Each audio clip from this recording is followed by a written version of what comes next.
Alright, let us start. Kayena wacha chittena pamadena maya katang acayang kamame bante buri panya tathagata kayena wacha chittena pamadena maya katang acayang kamame dhamma sanditika akalika kayena wacha chittena pamadena maya katang acayang kamame sangha supatipanna anuttara sadhu sa. Namo tassa bhagavato arahato samma sambuddhassa.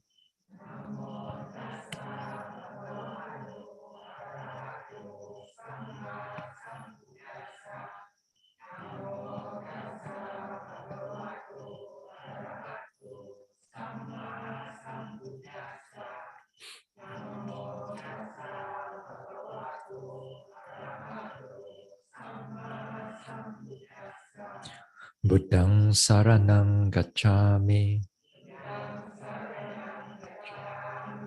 Dhammang saranang gacchami. Sanghang saranang gacchami.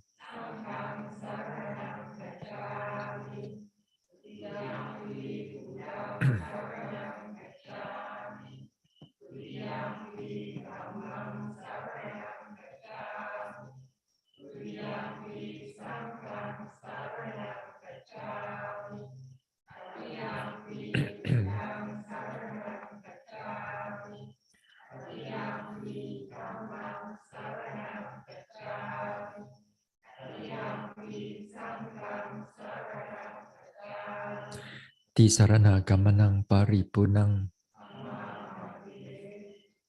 panatipata veramani sikkhapadang samadhiyami.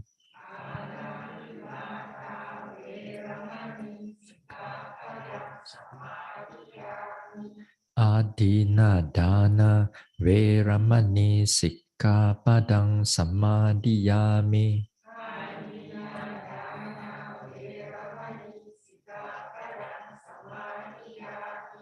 Abrahmacharya veramani sikkhapadang samadhiyami.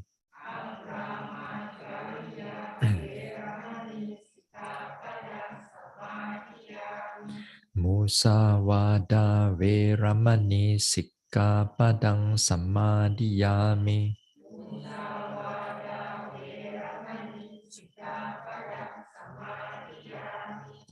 Surameraya majjapamadatthana veramani sikkhapadang samadhiyami.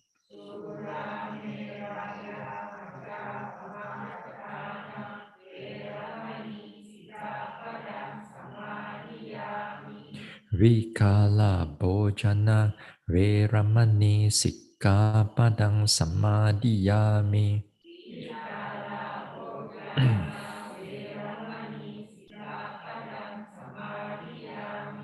Nacha Gita Wadita Visukadasana Malaganda Vilepana Dharana Mandana Vibhusanatthana Veramani sikkhapadang samadhiyami.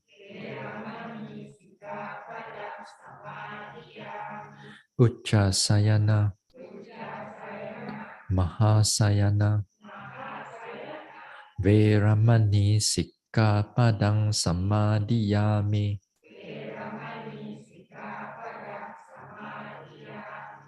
idang me silang maga pala nyanasa pachayo hotu appamadena sampadeta sa.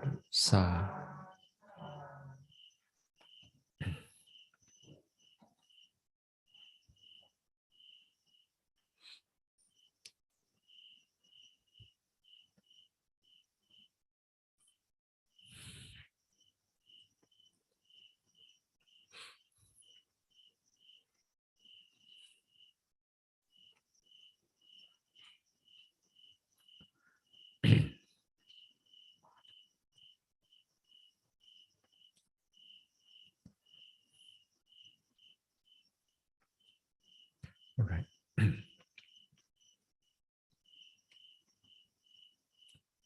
Let's start with a guided on the 32 parts of the body.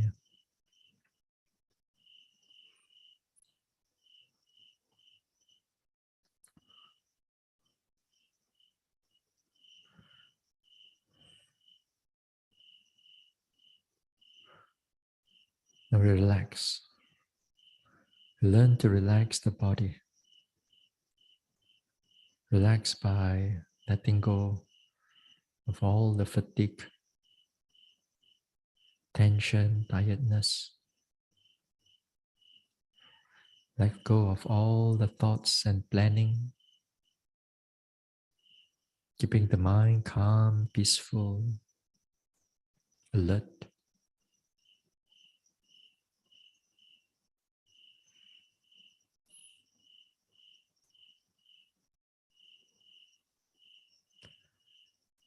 From top of the head, we relax. Relax the forehead, relax the face, neck and shoulders. Relax the arms, chest.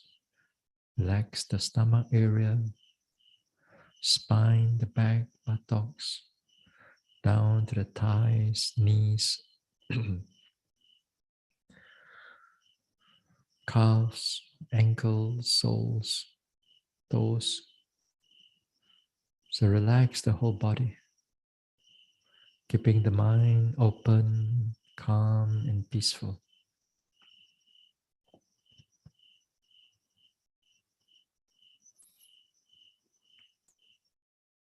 Head hair, body hair, nails, teeth, skin. Head hair, body hair, nails, teeth, skin. Head hair, body hair, nails, teeth, skin. Head hair, body hair, nails, teeth, skin.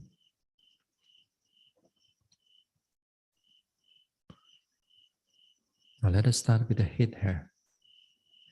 Head hair, head hair, head hair.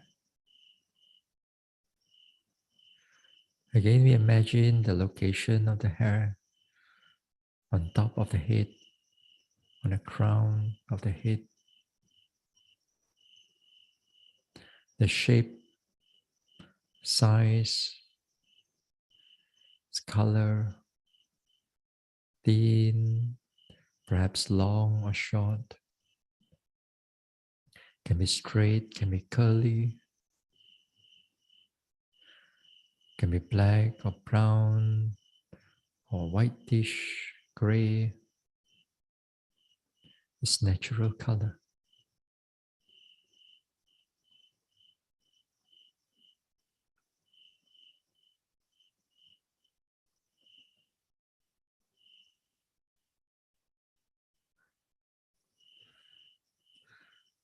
Head hair, head hair, head hair.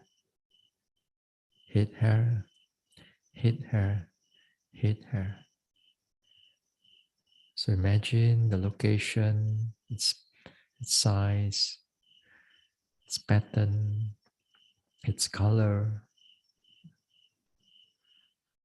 Then we imagine or recall when the head hair, for example, is on our soup, on our food, and all the beauty of this head hair is no more there. In fact, it is ugly, it's not beautiful,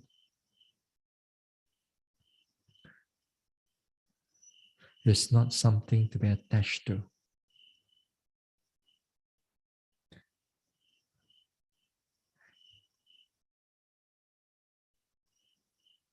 Imagine the head hairs on our food,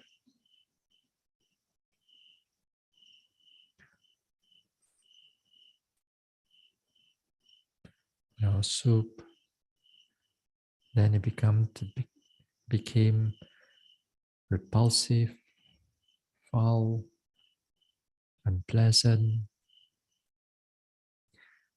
Then here is not for us to attach to the head hair.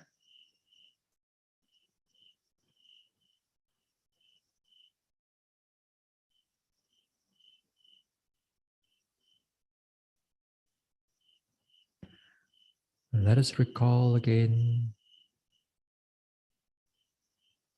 Let us recall our head hair is on the drainage of the toilet or the bathroom. And all this head hair we have to pick up. Imagine that those head hair is on our fingers right now. Then this head hair is no more beautiful. Not for us to attach to, not for us to see beauty in it.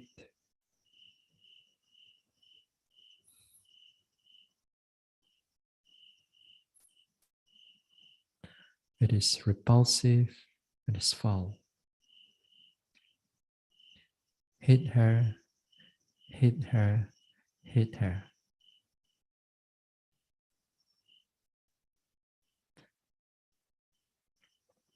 We keep the mind steady, balanced, without going into aversion or attachment, just right in the center, mindful.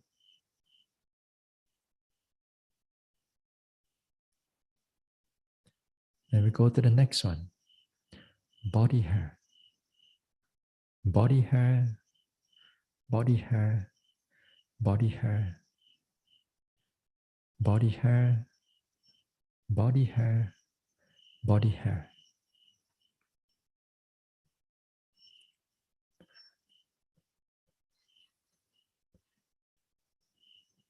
Now its location of the body hair,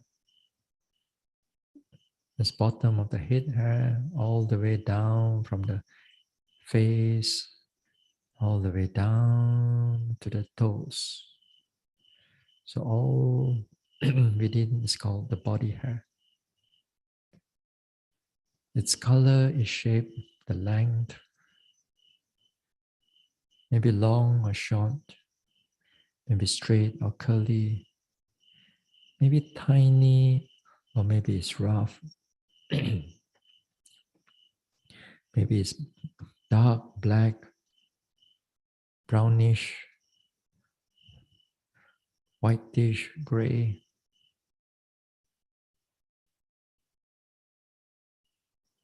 Imagine all the head hair of this body.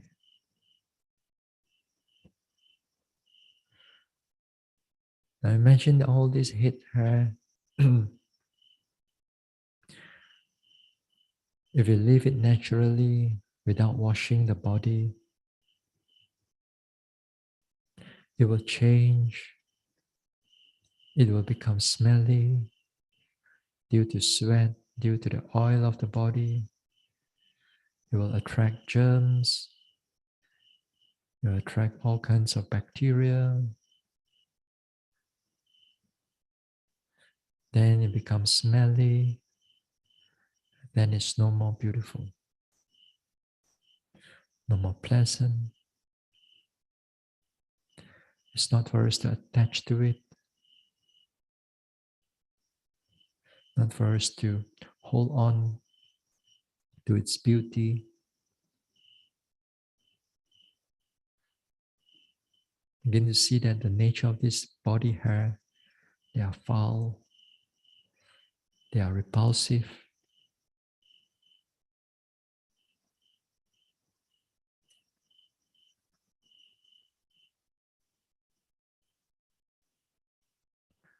Let us recall when we shave or when we pull out some body hair,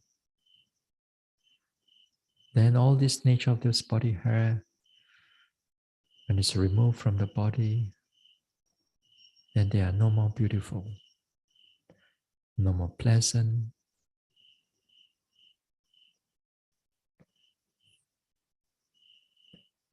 They're ugly.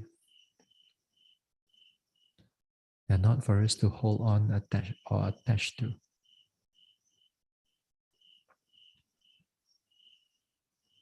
Body hair, body hair, body hair.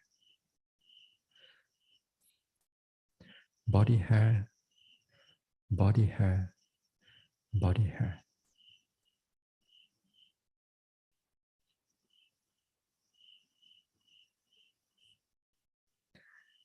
Head hair, body hair, nails, teeth, skin. Head hair, body hair, nails, teeth, skin. Head hair, body hair, nails, teeth, skin.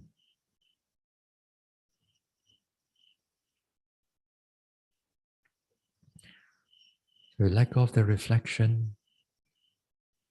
Bring the mindfulness back again to the body. Feel the rise and fall of the abdomen. Feel the sitting down. Feel the sitting posture right here, right now. Then we can slowly open our eyes.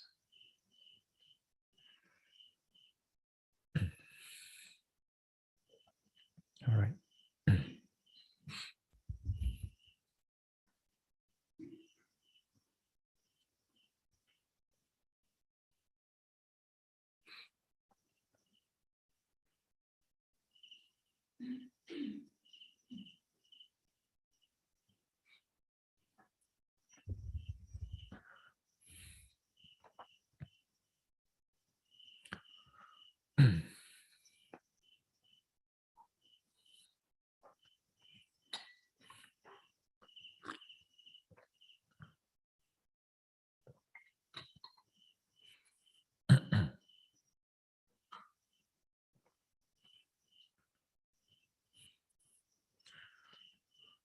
All right.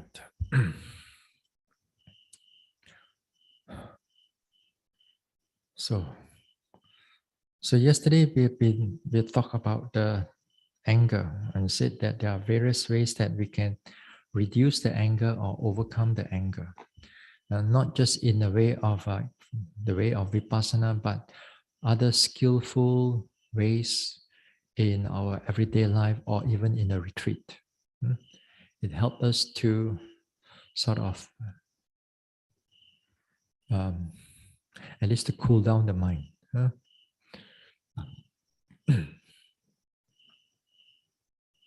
Okay. Now, tonight we go to the next one. We go to this another type of agitation, which is the skeptical doubt or the self-doubt.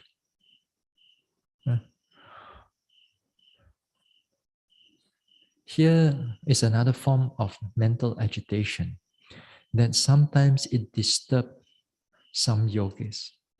And all these hindrances, one time or another, it will be strong.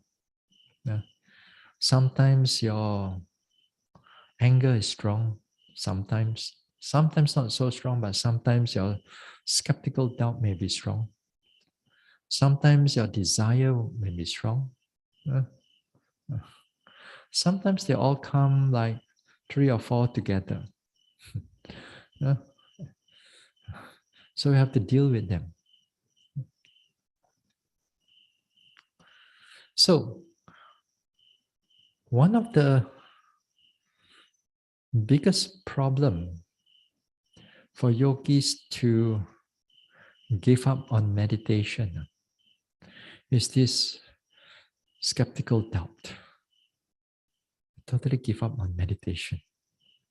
And this skeptical doubt can come in from various factors. Uh, uh, it can come from various factors.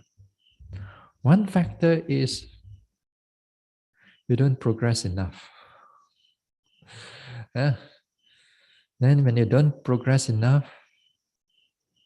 it takes you a long time, still no progress.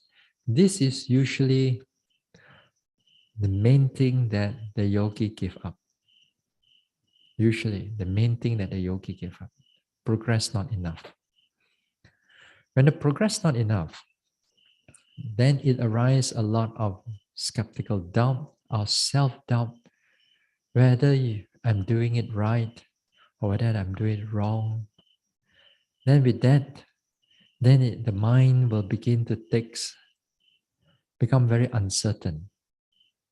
It takes various sides. It takes various sides means that when you go out from the retreat, you begin to think of other form of development of the mind. Not to say that you are wrong, but you already feel like there's no hope in vipassana. And then you sort of like looking for more easier ones, more or you think that it's more suitable ones. Then you find all kinds of various form of meditation, even with the name of vipassana or without vipassana. Uh, So one of the main thing that yogis give up on this type of meditation is because of lack of progress. And all the over and over the years, I've seen many yogis drop off. I've seen many yogis. Not to say I don't teach them, but I know that there are vipassana yogis from here, from Burma. They went to Burma. They went to various vipassana centers, Then they totally give up. And some of them even like give up already, and then because of their doubt, they even condemn also that whatever that we are doing is all wrong. Basically it's lack of progress. And lack of progress, that is where a lot of things we have to address. Like, for example, where is the lack of progress? Is it that their skills not enough? They do not know how to do proper walking, proper sitting. They come to a retreat, not enough time. Maybe they come just for 3 or 4 days. Or is it that because they have a lot of pain, they cannot take it, also give up? Or is it like their restless mind is so much? After meditating, still a lot of thinking, cannot calm down, also give up. Yeah. Then what else? Sometimes when you're out there, you listen to all kinds of friends or talks and so on. Then you begin to explore different areas. It's not to say that it's not to say this one is bad, But once you explore and then you're attached to a certain way of meditating, which is less pain, not much pain, much easier. You don't have to walk sit throughout the whole day. You know, then after that, you forget about this type of more difficult practice. Yeah? Yeah. So some of the things are like this. Some of the things are like that. And this is one area. This is one area. Let's just come back to again to define what is doubt. Yeah? This type of doubt is doubt on the skeptical doubt on a spiritual doubt, not just any form of doubt, not the worldly type of doubt. And this type of doubt, it prevents you from getting out of this cycle of birth and rebirth. All right? It prevents you from getting out cycle of birth and rebirth. In other words, it prevents you from seeing Nibbana or the truth. This is not like this kind of skeptical doubt is not like the worldly doubt. The worldly doubt is like whether how the sun rises from the east, whether some people the doubt whether the earth is round or the earth is flat, Not this type of doubt, not the type of like scientific doubt that you may have, whether you take this or vitamin A, what happened and all that, you doubt here, doubt there. That one is all worldly doubt. All right. That does not prevent you from Nibbana. No, that one doesn't prevent you from Nibbana. You do not know, like, for example, like, let's say, 35 times 92. Right at your fingertips, you cannot go through. Then you doubt whether is my answer right or wrong, right or wrong, right or wrong. This is a worldly type of doubt. So this is not connected under skeptical doubt in the sense of the five hindrances. So the nature of these five hindrances, the skeptical doubt within the five hindrances, it prevents you from spiritual progress. It prevents you from spiritual progress. In other words, it prevents you from your development in vipassana or development in samatha. And finally, of course, it prevents you from seeing the truth, nibbana. So this is the type of doubt. So here they categorize it into four types of doubt. There will be doubt of the Buddha, doubt of the Dhamma, doubt of the Sangha, and doubt of the Sikha. The Sikha here means the training. And what other training? And here there will be three trainings. Trainings of Sila, Samadhi, and Panya. Sila, Samadhi, Panya. All right? So, although there are a big area of this type of area that we can talk about, then what I'm going to do is that I'm going to touch more on the Vipassana part.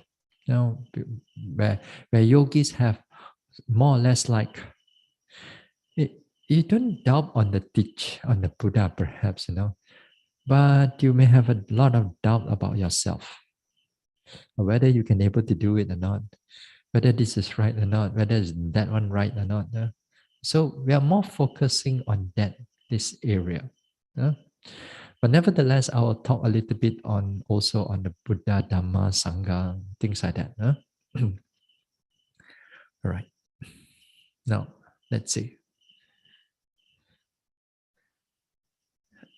In the practice, when you come into this Vipassana practice, in the beginning of the development of these Vipassana practices, When you have uh, um, when you begin to start meditation, this meditation, there will be a lot of type of skeptical doubt also. Whether this meditation is right for me or not, whether this meditation is suitable or not, and sometimes even people says that whether this meditation is it according to the teachings of the Buddha or not. A lot of all this type of doubt, especially in the beginning of the meditation time, or even you as a Buddhist devotee. Yeah? Uh, so what we see also, what we normally see as the yogi begin to progress further and further, this type of skeptical doubt begin to less and less and less and less and less.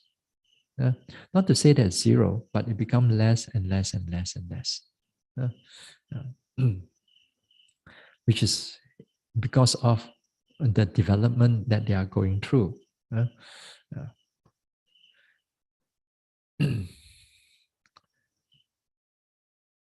The Buddha, the Dhamma, the Sangha thing.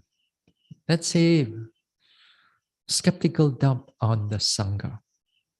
Let's say it sometimes the skeptical doubt arises on the Sangha because right now you're still like when you go to places, you are dealing with Sangha members. You're dealing with Sangha members, or you are part of a society where they have Sangha members. Okay? Now, in the Sangha members, of course, they are still human. They are not perfect. And as humans, they still have greed, hatred, delusion. Okay? They still have greed, hatred, delusion. But sometimes Buddhist devotees may think that every Sangha member is Arahant. Well, some people do, maybe perhaps not, but there are some really think that all Sangha members are like God. Yeah. In fact, that there are certain cultures. They when you are young and you are as a lay person, you sort of like treat the monks or the Sangha members as like they are always on the pedestal like that. They're always on the very high side. One day, I was somewhere. I did something, a mistake, and then I was knocking something down, and then I mentioned, I said, I'm sorry, I apologize. I didn't realize that. Then devotee say, Bante, as monk, you cannot say sorry one. Monk is always right, cannot say sorry. Certain culture. So sometimes they treat the monks in that way. Now the thing is that when you put your personal attachment or your personal interest on sometimes on specific monk rather than the Sangha, then whenever that's happening to that specific monk or nun, then you're going to have a lot of heartache, a lot of aversion, and a lot of this. I've seen in the past that when monks or nuns disrobe, when certain monks or nuns disrobe, some people, some Buddhist devotees get either so angry or so sad. Become so angry or so sad. So angry sometimes they even like scold the ex-monk. After disrobe, they scold the ex-monk. Oh. Yeah, finally, because of again here is the whole mental investment rather than on the Sangha, but now is on a personality. That means the monk or the nun itself.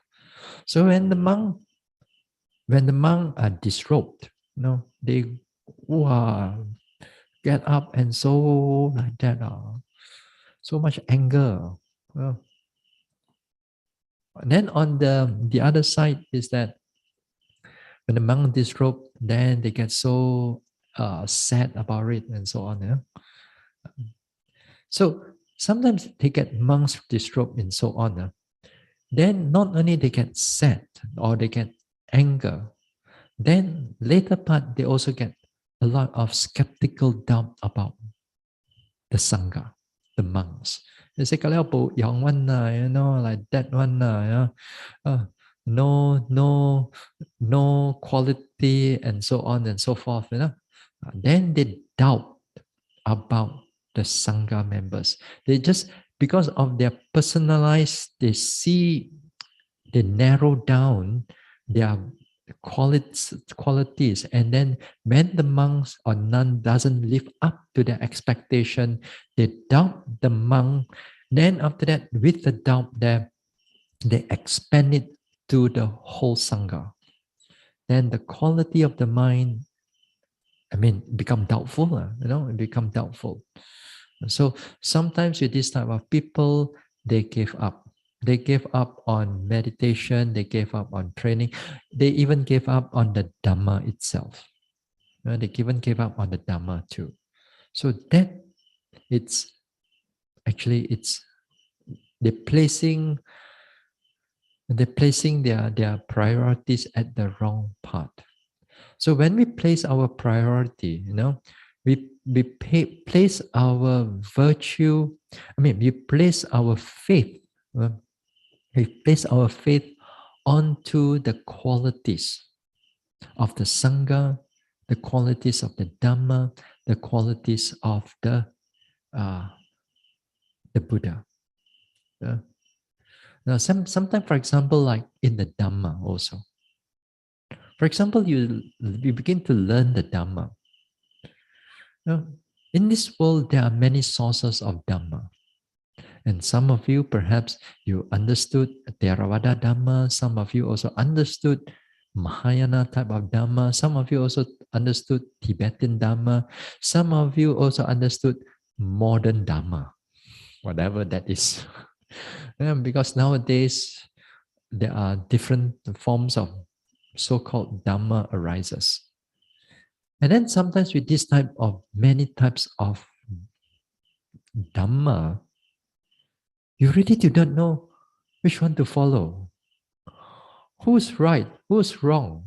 Who's correct? Or is it all correct? Or is it all wrong? Which one is correct? Which one is wrong? Then you begin to doubt. So many type of Dhamma. Which one should I follow?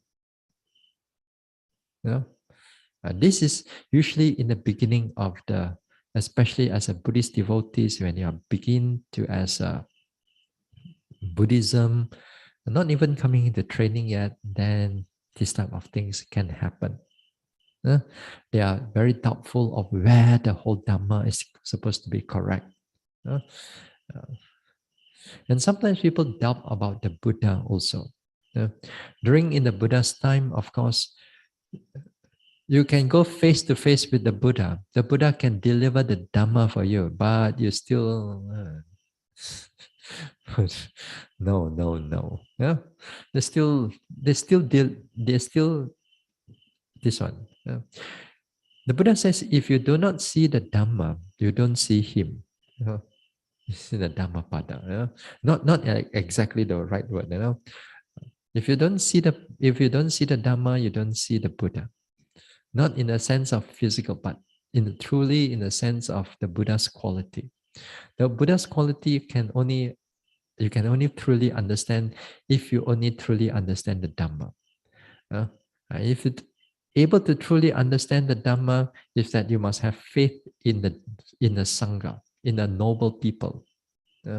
Then you must have faith in this one. That means you must have faith also in the training of the Sila, Samadhi, Panya.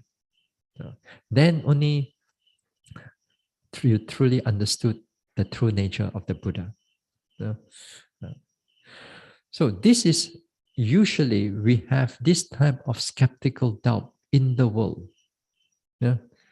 In the world, we have this type of skeptical doubt a lot. because we do not know where to place our faith, where to place our confidence, or we place the confidence wrongly.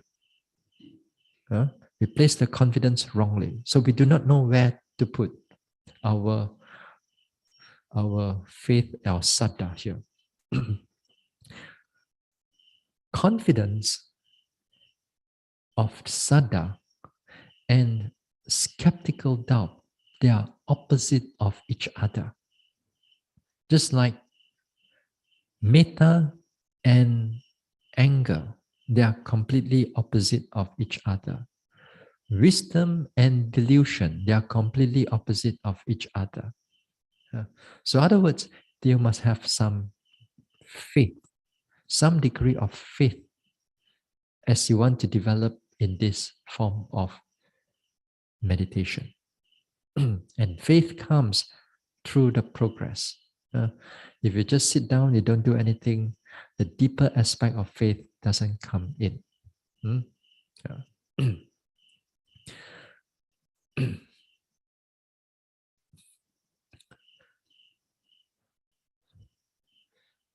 Now, you see, when we do this meditation,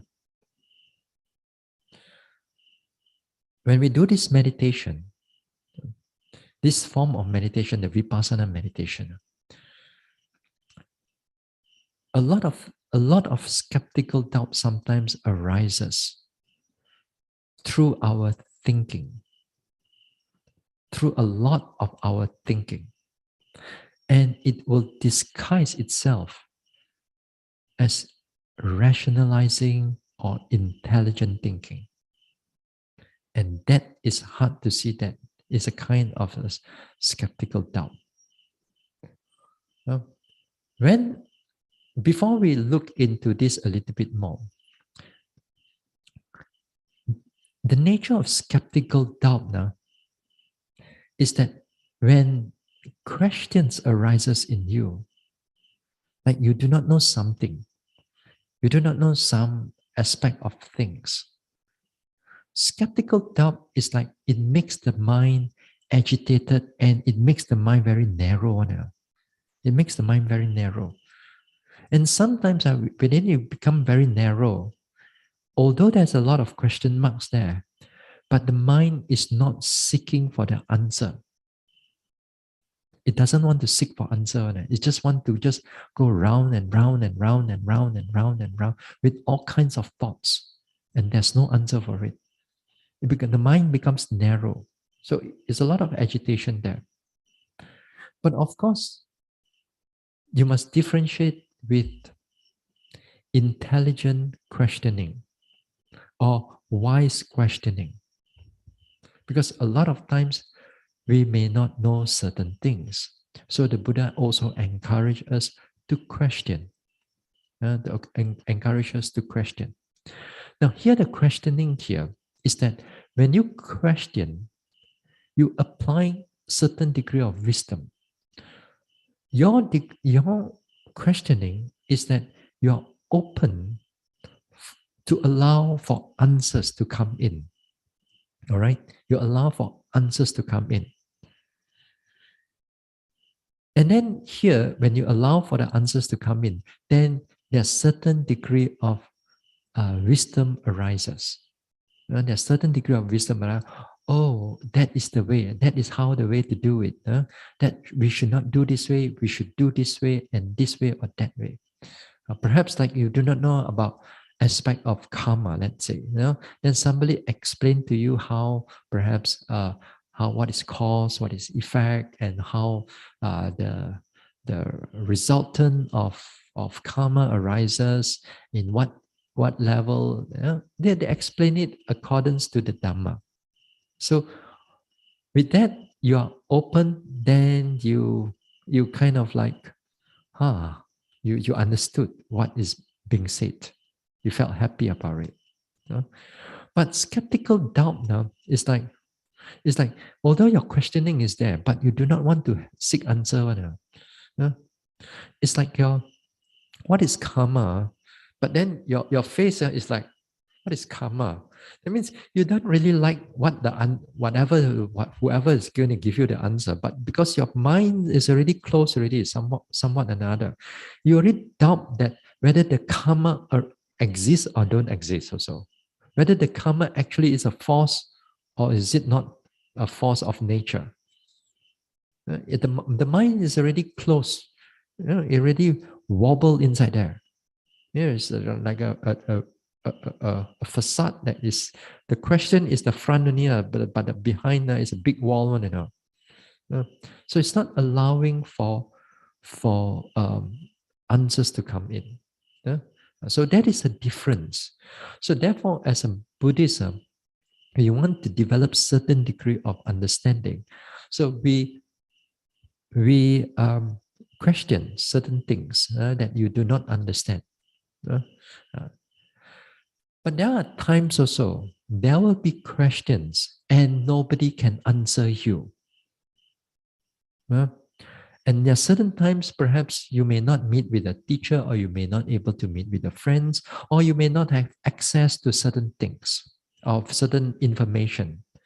Uh, uh, now, now, now, anything you do not know, you just type to Sayadaw Google, Ajahn Google. Anything, you just type there, Google search, everything they give you. But it's not as simple as that, It's not as simple as that. Yeah, a number of things they can tell you. A number of things can tell you, but a lot of things they still cannot tell you, because a lot of things is much more personalized. Yeah? So your way of to develop the area of wisdom, especially when you're not in retreat yet. Let's say we are out there and you want to question certain things, fine, it's okay, but make sure that your mind is open for answers. Some people, when you give certain answers, they are not thinking about your answer. They already form questions already. You give answer again, they already form questions already. They don't even want to consider your answer. So they just question and question and question and question and question and question and question and question. So with this type of people, they don't really like a proper understanding of what is going through. So there are devotees like that. There are people like that. They thought that they are they are intelligent enough. They think that they know a lot of things, so they are not willing to listen from another perspective, and yet they ask the questions also. They already form their own. They already form their own view already, very strong view. Although they ask a question, but they do not want to see from another side of it. Whatever you give them, they doubt about it. So these are some of the things where all this type of doubt arises. And and when it comes to the meditation part, then this type of doubt, it comes in as like you begin to question your own observation. You begin to question your own observation. That can be quite dangerous. That can be quite dangerous. All of us do that. All of us do that. We question, why is it like that? Why is it like that? Why is it like that? Why is it not like that? Yesterday was like that. How come today not like that? We question it a lot of times. We question it a lot of times. Now, you see, we talk about in the past, some time back, I talk about development of wisdom. Development of wisdom has 3 levels. Okay, the first level of wisdom is the level where you listen or you read. During the Buddha's time, is only listening, and you listen to the right Dhamma. That means you listen to the truth. And here the truth, when you listen to the truth here must be parallel to the reality. Okay? Must be together with the reality. That means when you listen about karma, let's say, karma actually happens in reality. So when you listen to this type of karma, the understanding of karma, the theory of karma, then it goes parallel with the reality. Okay, or you listen to about 5 precepts. Again, it's like cause and effect. If you break these precepts, if you break this, if you kill, there are consequences. So this type is going parallel with the reality. Okay, so what you listen, not everything you listen falls under wisdom. Yeah? Even you go and again here, if you go and read your biology, chemistry, you read about the stars and so on. You are smart in that area, super genius in that area, but you can be still lack of wisdom. You can have a lot of worldly intelligence, but you may lacking of a lot of wisdom. That is two different things. That's why if you do not have that wisdom, proper wisdom, it is where a person with a lot of intelligence can still do a lot of killing. Person with a lot of intelligence can still do a lot of maybe swindling and so on and so forth. They are very, I mean, worldly. They are very intelligent, very smart people.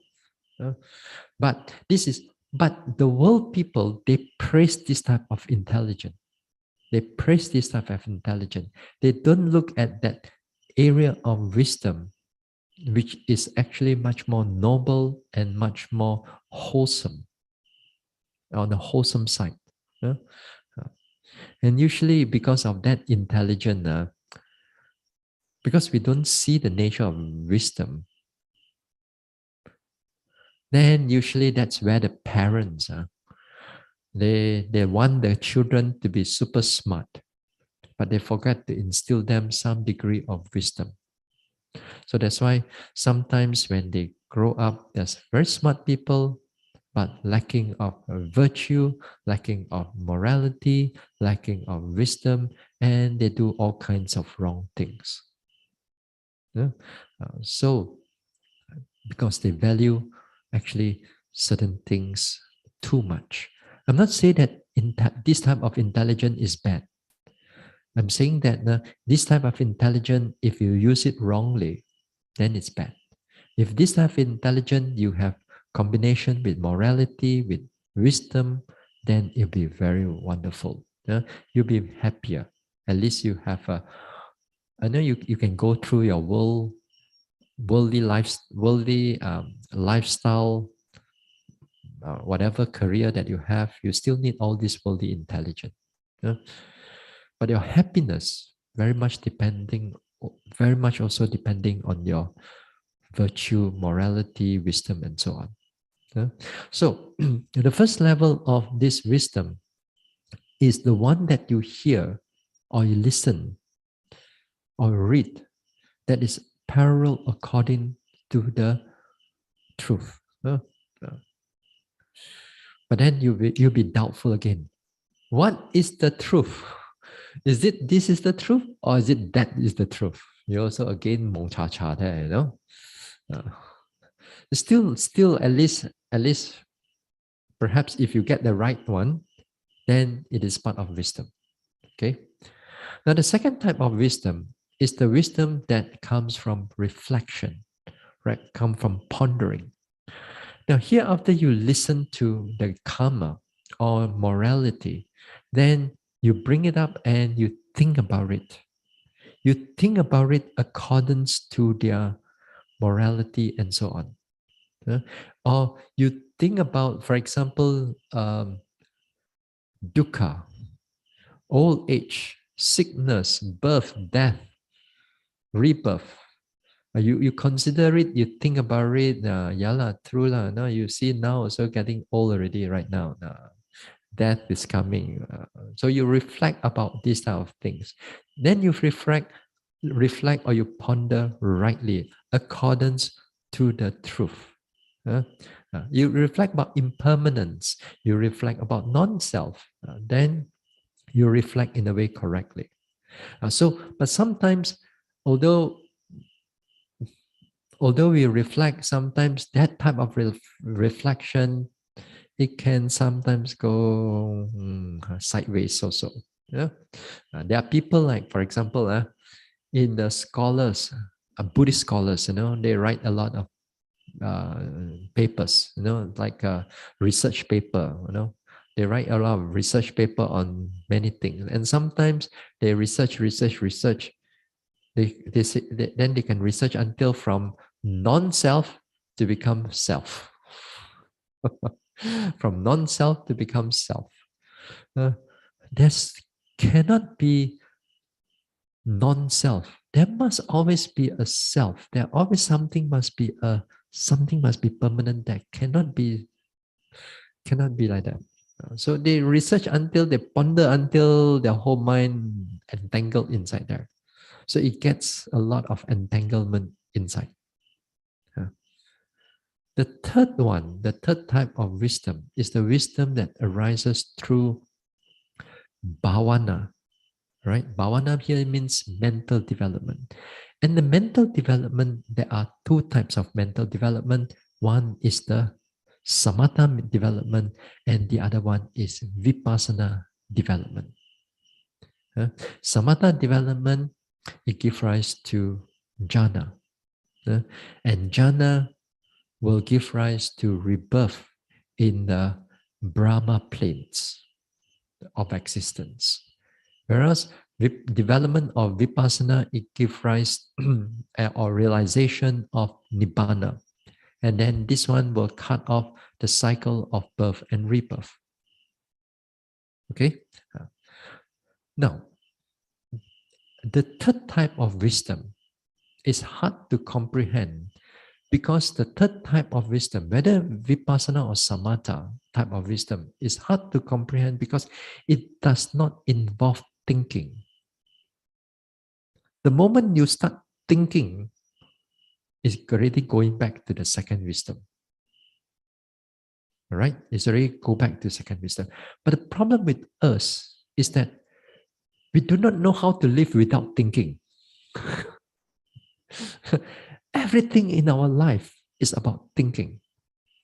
It's about thinking we rationalize, we, we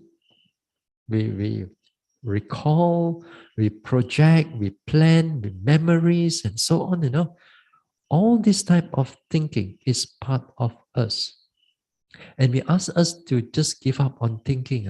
It's not so easy.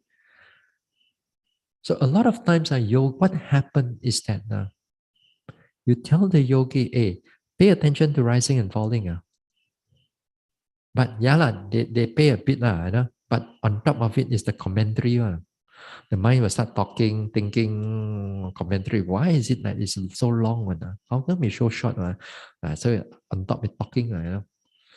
And many times, this type of talking, you talk long enough, you comment long enough on your object. This is where you're going to change into restlessness, or it's going to change into skeptical doubt or self-doubt. Yeah. And a lot of times, and I have to deal with yogis is dealing with this type of things when it comes to the skeptical doubt. That the yogi overthink. Actually, when you say you're overthink, if you're the standard is you cannot compare to your outside, because you outside when you thinking, you are thinking that much, Although over here your thinking is that little already, to me it's overthinking already. All you need to do is just stop that little thinking and just pay attention to the object. Then all the skeptical doubt disappear. But can we let go? You see the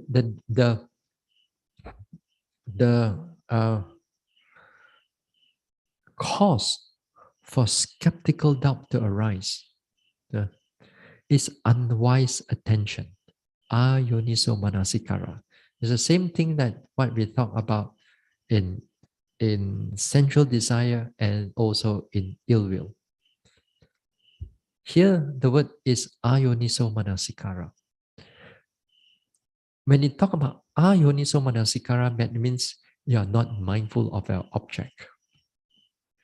When it comes in terms of vipassana, whenever you hear careless attention, or the Pali is unwise, or another translation, unwise attention, then when it comes to the word ayoniso manasikara, when it comes with vipassana, it only means that you are not noting at that juncture.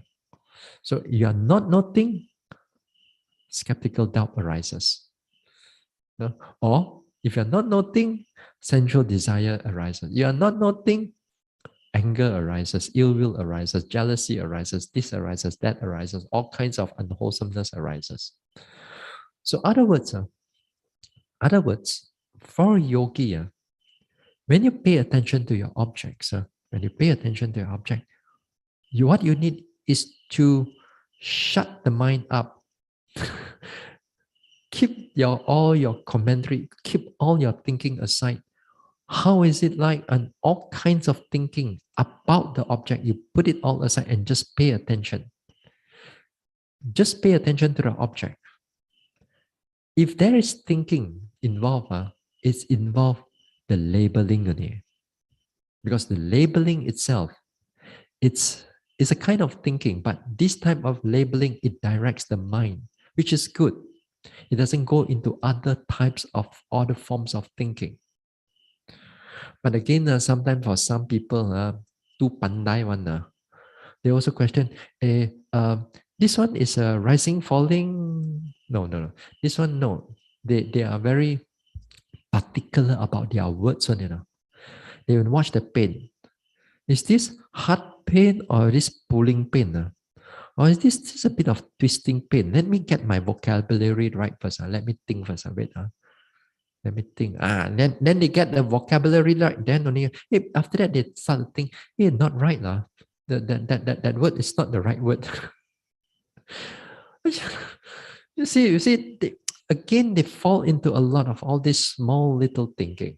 The small little thinking. Another type of your yogi begins to doubtful about how they observe object is when the object begins to run a bit more faster. The object run a bit more faster. Now here also sometimes the doubt also arises.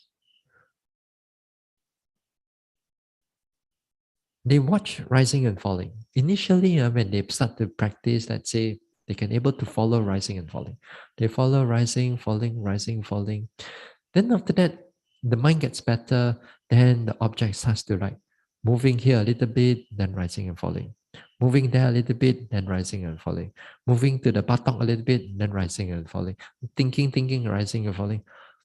Then you feel not so happy about it now. You begin to doubt that, hey, am I noting it carefully or am I not noting it carefully? Am I seeing it properly or I'm not seeing it properly? Am I mindful or not? I thought that vipassana is supposed to take up one object only. And then here that multiple objects are coming in. Then it starts to doubt about one's own practice already. How come we can so many objects? Or sometimes even like when you note the rising and falling, here the pain also come together, here the itchiness also come together, or 3 or 4 objects come together at one go. So when it happens, the mind starts to doubt. Can one man? So many objects at one go. I thought the mind can only take one object at one time only. I read in the book, or I hear a lot of people say object Our mind can pick up one object at one time only. Now I'm seeing 3 or 4 objects. Mana boleh? Like that. Something wrong already. They are doubt about what they are seeing. So why? Because they always go back to their thinking. You see what I mean? The moment you have that thinking coming in, you already doubt what you are actually seeing also, because you give more priority to your thinking rather than to your what you observe. Yeah. So you always you sort of like trust your thinking. Whereas your thinking is the mirage. Your thinking is just sometimes it's just a bias of the mind. The moment that the thinking comes in, it's already biased, it's already leaned to one side already. And that is dangerous. That is a lot of times yogi gets stuck there. What a yogi should do, again here, is just apply your noting mind back onto the object rather than you hold on to your thinking. Because you hold on to your thinking, you always go back to the second type of wisdom. Even the wisdom is right, but you always go back to that type of wisdom. And you, again, a lot of times we can attach or crave for this type of this one. Then we pay attention. Then what you're supposed to do is that you have to just pay attention to whatever object, 3 or 4 objects come in one go. If it shows you that way, you have to see them as they really are, not see them or what you think it should be. When you think what it should be, that means you already have some degree of craving already. Small little craving, not in the sense of sensual desire, but it's a sense of attachment, certain degree of attachment to something that is supposed to happen in this way. Yeah? So this can be quite problematic for some yogis. Now, if this type of problems arises, or this type of doubt arises, when there is a teacher to guide you through, or when there's a friend, a more experienced yogi can able to guide you through. He can guide you through that. And he can guide you through that, then it'll be well and good.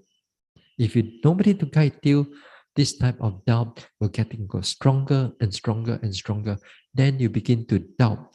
Even what you see, the truth is right in front of you, you still doubt it because you hold on to what you think it's supposed to be.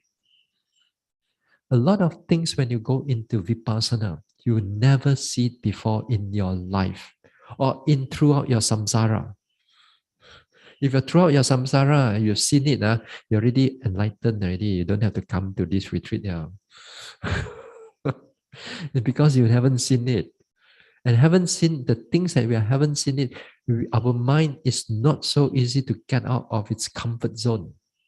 It's like what it likes. So it doesn't want to come out. So your job is just to trust the mindfulness, pay attention to the mind, pay attention to the object, and truly see what is going on with the object. Then the third type of wisdom will start to grow. And it grows in the sense of insight knowledge, in sense of impermanence, in the sense of non-self, dukkha, and so on. Begin to let you see clearer and clearer. But if you go and start thinking again, then problem.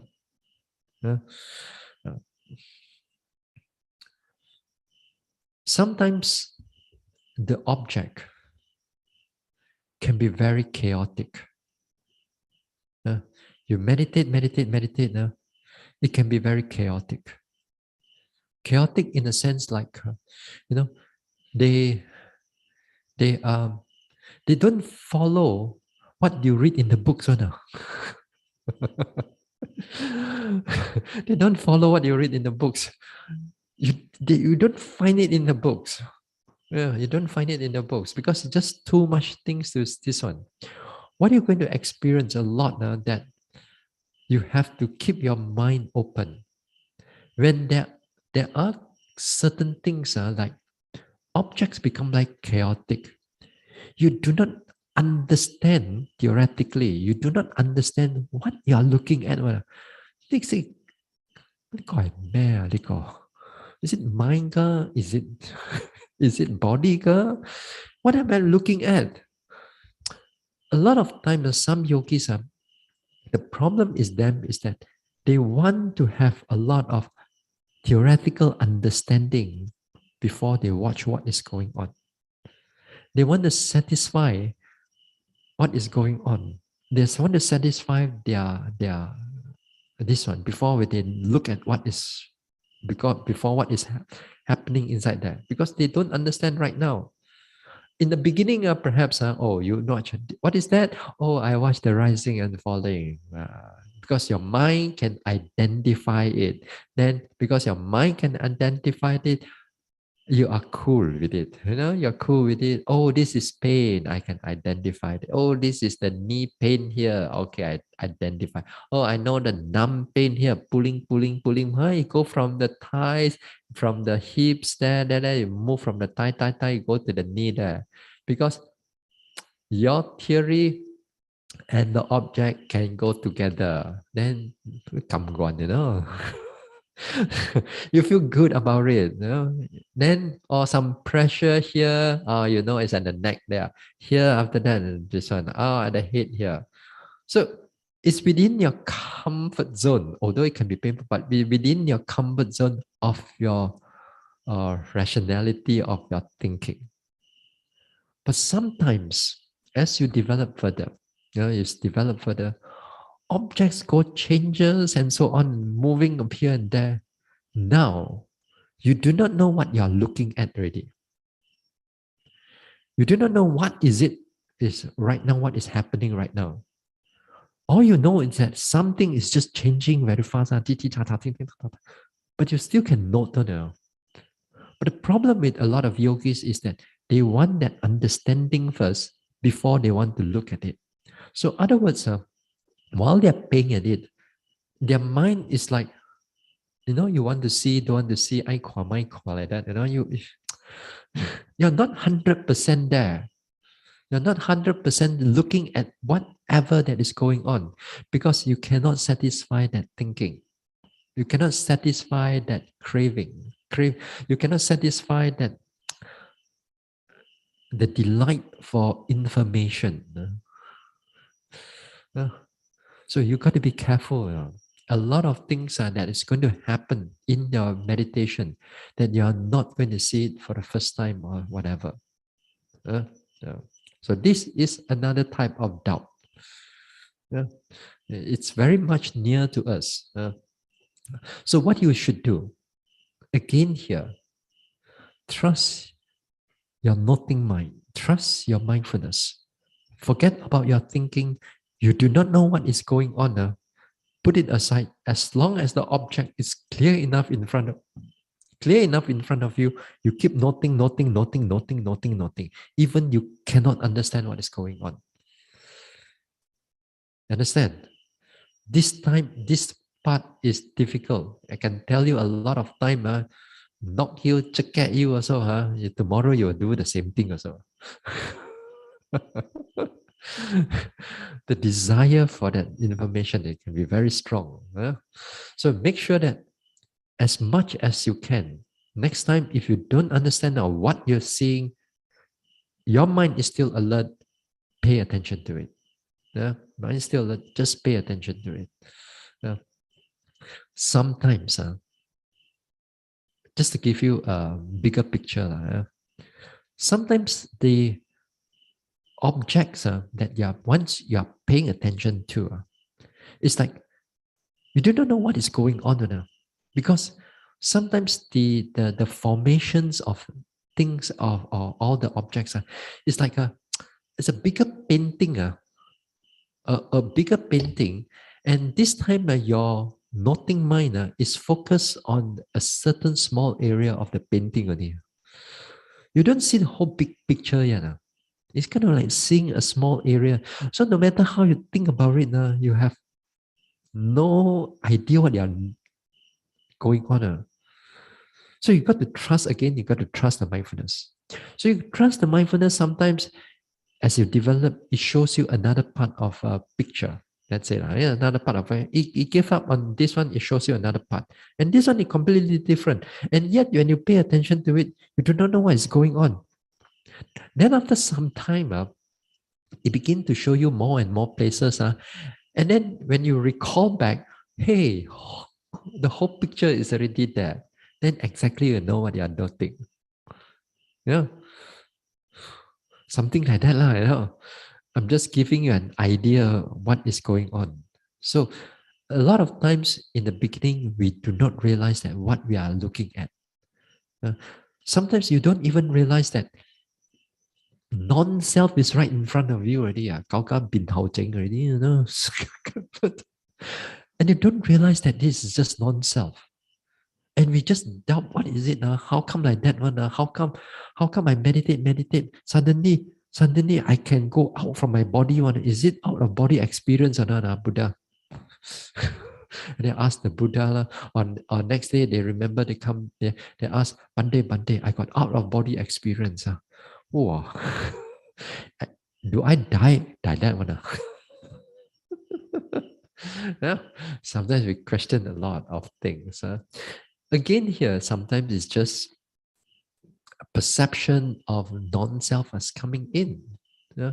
But we question it to such a way that we mask everything. Yeah? So, so again, let me say again these things. When objects are you're running about things that you don't understand, if the object is clear, then just keep paying attention to it. Paying attention to it as best as you can. Okay? Uh, on the more beginner's level, sometimes doubt arises because sometimes we think that we are not doing enough, or we are doing wrongly, or we are doing this one. And of course, this type of doubt arises. If you go higher, this type of doubt doesn't arises. Now, in the beginning part, during the meditation, as you come in for like 2 weeks or 1 month retreat, not every day is going to be a good day. Right? Not every day is going to be a good day. Some days are very clear. Next day, you go down and hit the bottom. Well, then you got to pull up, and then you move. So the graph is like some days you go up, then it goes down, and then some days it's going to go 2 or 3 days down, and then only you start picking up again. Sometimes it's like that. So the problem is that when it's down, then if you start thinking, say lah, am I doing it right or wrong? How come after a day or two, still nothing one? Where's my rising and falling? Pain also none, this also none, that also none. A lot of thinking, am I doing it right or am I doing it wrong? So a lot of skeptical doubt will come in. So sometimes they'll come in like, should I leave the retreat? Maybe you should go back and do something else and so do something wholesome. A lot of your mind will start coming into this time, especially when when the meditation is not going well. Especially when the meditation is going to challenge your patience. After sometimes this type of going down period is like 2-3 days. Uh, uh, Nothing. Come to next interview already, kecut already, don't know what to report already. But actually, interview is good because you always keep yourself, just keep on doing, at least got something to report now. When there's no interview, when you meditate alone, tomorrow no interview, just a little bit, a little bit. So what you should do, when this type of doubt coming in, again here, you got to trust. You got to trust your noting again. You got to trust your noting. That means you got to rebuild your faith in this one. you're gonna have a lot of skeptical doubt and what is going on. A lot of what is ever is going on. Once you put in the effort again, you train, you keep on walking, lifting, pushing, dropping, rising, falling, not clear, never mind, sleepy, never mind, but you keep training. You keep doing and doing and doing and doing. One of these days, when the mind it starts to, it gather its momentum, then it starts to pick up again. The moment it starts to pick up and things become clear, immediately the doubt disappear because the progress is there. Yeah? Uh, but this type of things, if a yogi goes into a number of retreats, they're going to see themselves up and down. But because of that, they have a previous experiences of that, then this type of doubt, not so much. It's usually in the beginner's part. So that's why in the beginner's part, yogis, I don't ask them to come for 3 days. 3 days, don't come. At least 10 days. Better 2 weeks, then at least you see that not every day progress is going to take place. Some days progress is going to down, then there'll be a lot of doubt. This is how you handle your doubt, how you handle your practice. Then once the progress builds up again, things become clear again, you overcome the doubt. Then that time confidence starts to build up. When it starts to build up again, then when you can able to do these things, when finally at the end of your retreat, it builds up certain confidence about the practice. At least when you go back next time, you know how to come back again. If you don't get progress in anything over here, this will be the last time I see you.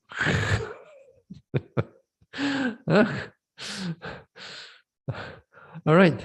We'll continue this a little bit more on Thursday. All right. We'll stop here for tonight.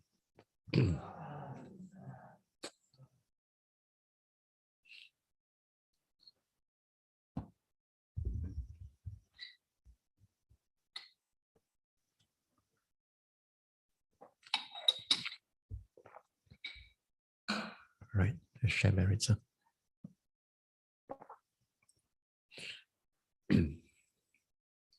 Idang me bawanang nibbanasa pachayo hotu. May my mental cultivation be a condition for the realization of nibbana. Imang no punya bagang sabba satanang dema. We share these merits with our departed ones, with all beings and all the devas. Sabbe satta sukhi hontu anumodantu. May all beings be happy. May they rejoice in these merits.